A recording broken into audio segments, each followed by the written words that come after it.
มาพบกับผมอีกเช่นเคยพี่น้องผมเกษตรพาเพลินเมื่อนี้มาอัปเดตเจ้าหนองหมูกินอาหารซึ่งเป็นอาหารที่ให้กินประจำทุกวันมา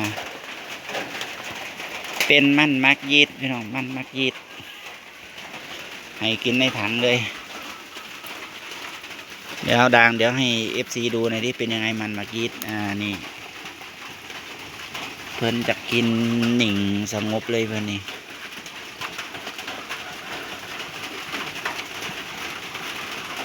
เป็นแม่หมู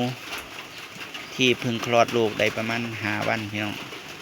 ให้กินได้แล้วมันมักยีดซึ่งบ่มีผลกระทบอย่างทั้งสิ้นบ่ผิดสำแดงเนื่องจากตอนที่เพิ่นท้องในการให้กินประจ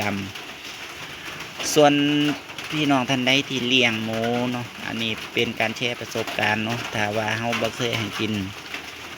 ก็อย่าให้กินอาหารที่เฮาบ่เคยกินหลังจากหมูคลอดนะอาจจะผิดสำแดงได้นะอันนี้เป็นข้อคิดพี่น้องเนาะดังเฮาเคยให้กินอีหยังช่วงเพิ่นท้องเฮาก็ให้กินอันนั้นอย่าเฝ้าหาวัชพืช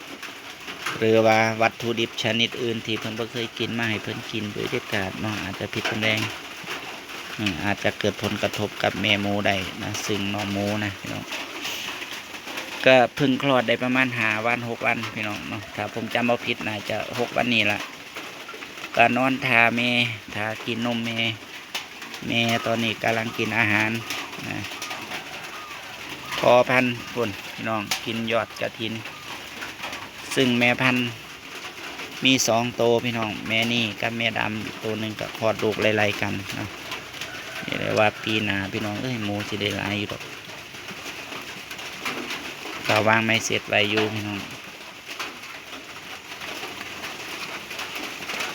ก็ค่อยๆศึกษาเรียนรู้ไปก่อน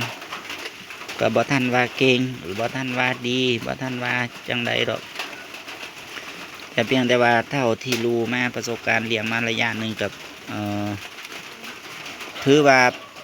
ประสบความสำเร็จเกี่ยวกับอาหารหมูพี่น้องก็เรียกว่ามันมักยีดซึ่งมีราคาค่อนข้างต่ำเรียกเป็นอาหารลดต้นทุนซึ่งถ้าให้กินพวกห้ำอย่างเดียวนี่ต้นทุนมันสูงพี่น้องกิโลหนึ่ง6-7 บาทบ่ไหวก็อาศัยว่ามักยีดเราผสมห้ำให้เพิ่นกินนะก็ซอยลดต้นทุนได้ประมาณ 7-80% นะผมเนี่ยก็ประมาณนี้พี่น้องก็มีอาหารเสริมเช่นต้นกล้วยยอดกระถินแล้วก็อีกหลายๆอย่างที่สามารถหาได้นะเช่นผักบุ้งหรือว่าพืชชนิดอื่นที่หมูสามารถกินได้ก็สามารถหามาให้หมูกินได้นะเช่นเสือแผงพวยผักแผงพวยกับหมูก็กินเพิ่นเลี้ยงง่ายคุณนี่อิ่มแล้วนี่ประมาณนี้คันเพิ่นอิ่มนี่เป็นมันมักยีดน้องซึ่งมีรสชาติที่หมูเพิ่นกินแล้วหวานหอมมักประมาณสัก15 วันพี่น้องให้กินได้เลยเอามาผสมห้ำให้เพิ่นกินซึ่งกินดีเอาที่เพิ่นบ่ต้องจำกัดว่าให้กินน้อยบ่ต้องให้กินหลายซึ่งหลายๆคนบอกบ่ต้องให้เพิ่นกินหลายสั่นโอ้ยมันต้องให้เพิ่นกินจนอิ่มพุ่นล่ะพี่น้องอย่าสิเว้าว่าบ่ให้กินหลายเฮาก็คือเฮาเนี่ยล่ะเฮากินเฮาก็ยังกินหลายเนาะเอาเดี๋ยวเอามาลูกกินอีกไหมแสดงว่าอิ่มแล้วนี่ถ้าอิ่มนี่ประมาณนี้ก็ตักออกมาให้ได้เบิ่งกันเนาะพี่น้องสีสันมันมากีดประมาณนี้เนาะสำหรับคลิปนี้มื้อนี้เนาะผมเกษตรเพื่อนต้องขออำลาพาจากเนาะพี่น้องถ้าหากว่าคลิปนี้ดีมีประโยชน์ฝากพี่น้องกดไลค์กดแชร์เนาะเพื่อเป็นความกำลังใจเนาะ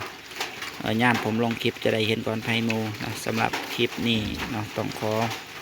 ลาลงไปแล้วล่ะพี่น้องพบกันใหม่ในคลิปหน้าบ๊ายบายสวัสดีครับผม